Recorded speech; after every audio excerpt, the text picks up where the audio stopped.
Hello, natural vibe YouTube ചാനലിലേക്ക് എല്ലാവർക്കും സ്വാഗതം. അപ്പോൾ ആദ്യമായിട്ടാണ് ചാനൽ കാണുന്നതെങ്കിൽ എല്ലാവരും ഒന്ന് സബ്സ്ക്രൈബ് ചെയ്യുക.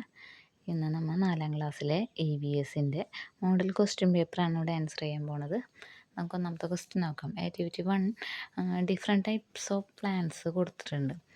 അതിൽ അക്വാട്ടിക് പ്ലാന്റ്സ് അങ്ങനെ രണ്ടായി തരംതിരിച്ചിട്ടുണ്ട്. അപ്പോൾ അക്വാട്ടിക് പ്ലാന്റ്സിന് ബ്ലൂ കളർ കൊടുക്കാനാണ് പറഞ്ഞിട്ടുള്ളത്. ഈ അക്വാട്ടിക് എന്ന് വെച്ചാൽ ഈ വെള്ളത്തിൽ ഉണ്ടാവുന്ന ചെടി ഇതാണ്, തൈകളാണ്. ഇപ്പോൾ താമര ഉണ്ട്, ഇവിടെയും താമര 3 ഉണ്ടല്ലോ. അപ്പോൾ അതിനും ബ്ലൂ കളർ കൊടുക്കാം. മറ്റേന്ന് വെച്ചാൽ ഇങ്ങനെ മരുഭൂമികളിലൊക്കെ ഉണ്ടാവണ പോലത്തെ ചെടിയാണ് കേട്ടോ. അതിൻ്റെ ഉള്ളിൽ വെള്ളം സംഭരിച്ച് വെക്കുന്ന പ്ലാന്റ്സ് ആണത്. അപ്പോൾ അതിനൊക്കെ നമ്മൾ റെഡും ബ്ലൂ ആയിട്ട് കൊടുത്തിട്ടുണ്ട്. അപ്പോൾ നിങ്ങൾ വായിച്ച് നോക്കിയിട്ട് അതിനനുസരിച്ച് ചെയ്യുക. പ്ലാന്റ്സിൻ്റെ ഒക്കെ വെള്ളത്തിലാണോ ഇങ്ങനെ മരുഭൂമിയിലാണോ ഉണ്ടാവണേ നോക്കാം. നമുക്ക് അടുത്ത ക്വസ്റ്റ്യൻ നോക്കാം.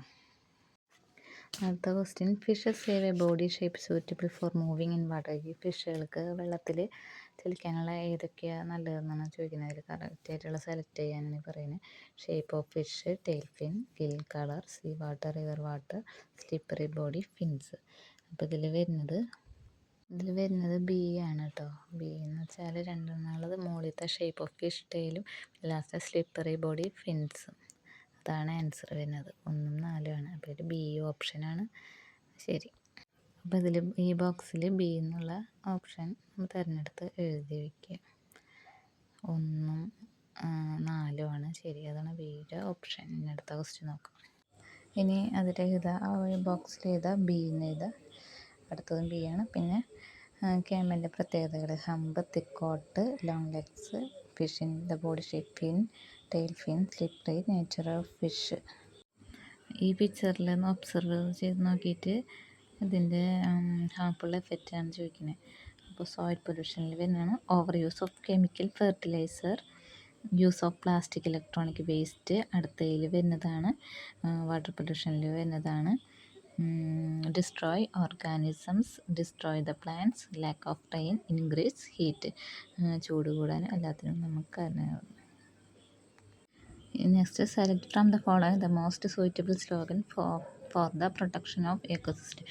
എക്കോസിസ്റ്റത്തിന് സൂറ്റബിൾ ആയിട്ടുള്ള ഒരു സ്ലോഗൻ ഇതിലുണ്ട്. അത് ഏതാണെന്ന് നോക്കാൻ. Okay, protect the ecosystem, sustain life on earth. ഇതാണ് ശരിയായിട്ടുള്ള ശ്ലോകം. അതാണ് എഴുതേണ്ടത് കേട്ടോ. ബി ആണ് ഉത്തരം. ആക്ടിവിറ്റി 2 വരുന്നതാണ് ഇൻസെക്റ്റ്, മൈക്രോ ഓർഗാനിസംസ്. സെക്കൻഡ് കോളത്തിൽ insect, bacterias, grazing animals, birds. Third കോളത്തിൽ distribution of food chain, loss of biodiversity, water pollution, soil ഡീജനറേഷനാണ് വരുന്നത്.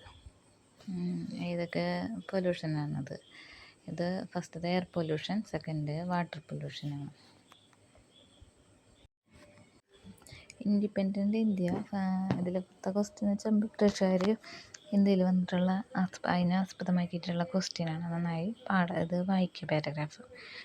What was the main aim of foreigners reaching India. എന്താണ് foreigners ഇന്ത്യയിലേക്ക് വരാനുള്ള ഏറ്റവും വലിയ എന്തായിരുന്നു ലക്ഷ്യം? എന്തായിരുന്നു ഒരു aim? To buy spices and textiles. പറഞ്ഞാൽ സുഗന്ധവ്യഞ്ജനങ്ങളും ടെക്സ്റ്റൈൽസും കൊണ്ടുപോകാൻ വേണ്ടിയായിരുന്നു. ബി ക്വസ്റ്റ്യൻ അത് ക്ലിയർ ആവണല്ലേ. നോക്കട്ടെ അടുത്ത question. C question, why was it so easy for the British to bring India under their control.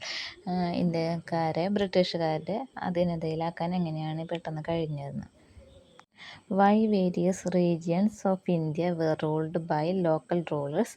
They fought with each other and it made matters easier for the British. ബ്രിട്ടീഷുകാർ ഇന്ത്യയിലത്തെ രാജാക്കന്മാർ ചെറിയ നാട്ടുരാജ്യങ്ങൾ രാജാക്കന്മാർ തമ്മിൽ ഇങ്ങനെ ഇടയ്ക്കിടയ്ക്ക് യുദ്ധം ഉണ്ടായിരുന്നു.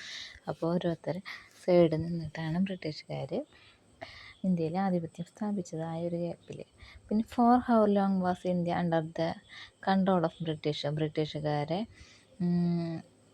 അണ്ടറിൽ എത്ര കാലം ഇന്ത്യ ഉണ്ടായിരുന്നു അവരുടെ കസ്റ്റഡിയിൽ? 2 centuries, 200 വർഷങ്ങളാണ് ഉണ്ടായിരുന്നത്. B question, Independence thought struggles. The Salt Satyagraha and the Quit India movement are the greatest struggles in the history of India's freedom struggle. Prepare notes on these two freedom struggles. Salt Satyagraha, Quit India movement. രണ്ട് തമ്മിലുള്ള താരതമ്യം ചെയ്തത് നമുക്ക് നോക്കട്ടെ. Which freedom fighter is known as frontier Gandhi? ആരാണ് അറിയപ്പെടുന്നത്? Khan Abdul Ghaffar Khan. D ആണ് അതിൻ്റെ ഉത്തരം. നമുക്ക് അടുത്ത സോൾട്ട് സത്യാഗ്രഹം ക്വിറ്റ് ഇന്ത്യ നോക്കാം.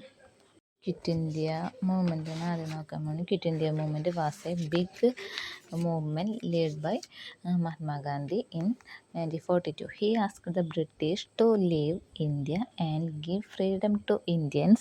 The movement was a big step towards India's independence. 1942 അല്ലെ ക്വിറ്റ് ഇന്ത്യ ബ്രിട്ടീഷുകാരോട് ഇന്ത്യ വിട്ടു പോവുക എന്നാണ് മഹാത്മാഗാന്ധി ആഹ്വാനം ചെയ്തിരുന്നത്. ഇനി സോൾട്ട് സത്യാഗ്രഹ, ഉപ്പ് സത്യാഗ്രഹം. He and his friends walked a long way to the sea to make salt, showing that the British salt tax was unfair. They protested peacefully without violence. ഇത് ഉപ്പ് സത്യാഗ്രഹം started on 12th March 1930 from Sabarmati Ashram. മഹാത്മാഗാന്ധിയാണ് started the march. March reached Dundee beach after 24 days on April 5th 1930. March 12 പുറപ്പെട്ടിട്ട് 24 ദിവസം കഴിഞ്ഞ് April 5 അവരവിടെ എത്തിച്ചേർന്നത്. 387 kilometre നടന്നിട്ടാണ് അവരവിടെ എത്തിയത്. എന്തെങ്കിലും ഭൂപടം തന്നിട്ടുണ്ട്, ഒബ്സർവ് ചെയ്തിട്ടുള്ള ആൻസർ ചെയ്യാനാണ് പറഞ്ഞത്. Which are the 2 state that share borders with 5 state? അതിൻ്റെ ആൻസർ വരുന്നത് ഹിമാചൽ പ്രദേശും മധ്യപ്രദേശുമാണ് 5 സ്റ്റേറ്റിൻ്റെ ബോർഡർ കവർ ചെയ്യുന്നത്. Which is the biggest state in India? Rajasthan. Which see is found on the west of Kerala? അതിൻ്റെ ആൻസർ വരുന്നത് അറേബ്യൻ സീ ആണ്. Find out the another state other than west Bengal and Andhra Pradesh that shares border with bay of Bengal. അതിൻ്റെ ഉത്തരം വരുന്നത് ഒഡീഷയും തമിഴ്നാടുമാണ്. Which are state that share border with Kerala? അതിൻ്റെ Kerala border ആയതിന് കർണാടകവും തമിഴ്നാടുമാണ് കേട്ടോ.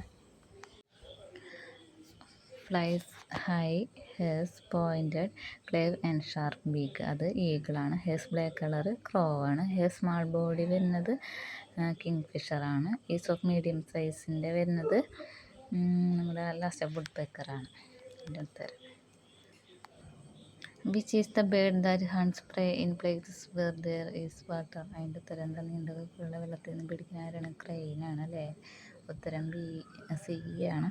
പിന്നെ അടുത്തത് choose the wrong statement from below. അതിൻ്റെ ഉത്തരം ഫസ്റ്റ് തന്നെയാണ്. All birds have same the body structure. എല്ലാ ബേർഡ്സും ഒരേ ബോഡി സ്ട്രക്ചർ ആണെന്നാണ് പറയുന്നത്. അത് തെറ്റാണ്. പല ബേർഡ്സിനും പല ശരീരഘടനയായിരിക്കില്ല ഉണ്ടാവുക. അപ്പോൾ എല്ലാവർക്കും ഇഷ്ടപ്പെട്ടു എന്നിരിക്കുന്നു. അപ്പോൾ എല്ലാവരും സബ്സ്ക്രൈബ് ചെയ്യാത്തവരൊന്ന് സബ്സ്ക്രൈബ് ചെയ്യുക. Thank you for your watching. അടുത്ത വീഡിയോ ആയിട്ട് കാണാം.